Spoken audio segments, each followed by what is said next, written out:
Tekken 7 is a love letter to this long-running franchise and its staggering complexity.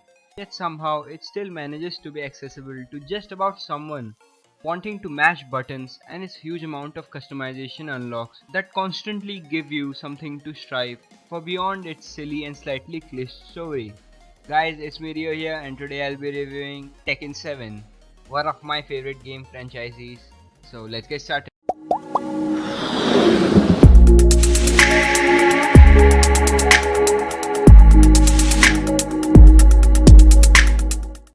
In pretty good time for fighting games, with Injustice 2's knocking out of the park, Killer Instinct continues to give us quality content years after its release. Street Fighter V hitting its stride after a rocky start, and a new version of Guilty Gear XRD air dashing our way. The king of the Iron Fist tournament will not be outdone. On the surface, Tekken 7 is familiar and taking place on the series' signature three-dimensional stages which allow you to move to your opponent's sides as well as a forward and back. Attacks are inspired by Asian martial arts and other fighting styles from around the world, placing most of the emphasis on strikes and very little on the projectiles you typically find in other fighting games. Movement is more deliberate, and carelessly jumping or dashing can be disastrous at times. The introduction to Tekken 7 pace comes from the new Mishima saga, the ambitious new story mode created from the console and PC versions. The Mishima saga explores the healthy and emotional stable relationships with the Mishima clan, where sons are obsessed with murdering their fathers and fathers can't help but throw their sons in the nearest lava pit. However, there is a certain charm in the entire of the over-the-top nature of Tekken's lore and embarrassing anime tropes, and the short character-specific characters include the Mishima saga help lighten the mood while also serving up nostalgia. At the same time, the story, Mashima Saga, is pretty short, 3 hour duration, and the slimmer cast makes the event of the story feel really important only to the Mashima clan itself, rather than all the fighters in the King of the Iron Fist tournament.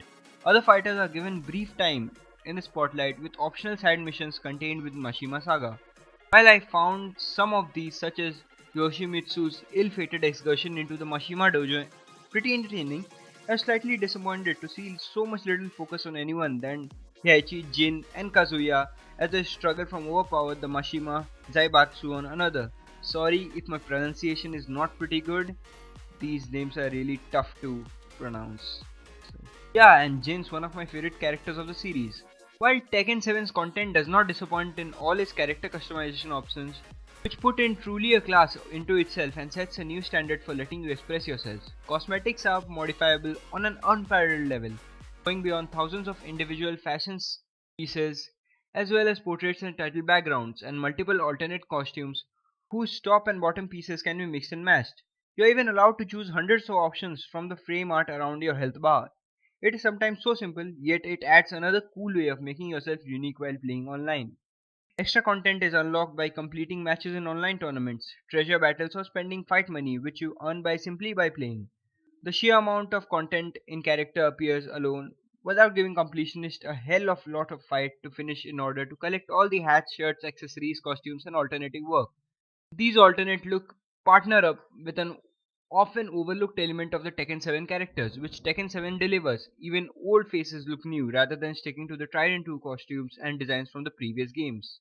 Underneath the excellent cosmetics, some tweaks have been made to the combat mechanics that should actually encourage newbies. Relative to the phenomenal Tekken 6, sidestepping here is slower and as useful for baits or defenses, while forward and back movements are improved. This places more emphasis on the short and middle ranges, which feels more comfortable approaching Tekken from experience, while space-focused games in Street Fighter or King of Fighters. This game was actually to be released back in 2015, but it was delayed for 2 years, as the developer said they had to work on a few more things, and they truly did. I would say, this is one of the best this fighting games of this. I would say the 7th generation, but we have still got to look forward to a lot more. So, should you buy this game? Yeah, I think you absolutely should buy this game. So, this has been Mirio. Hope you like this video. Do share this video and subscribe to my channel. And I'll see you in my next video. Peace.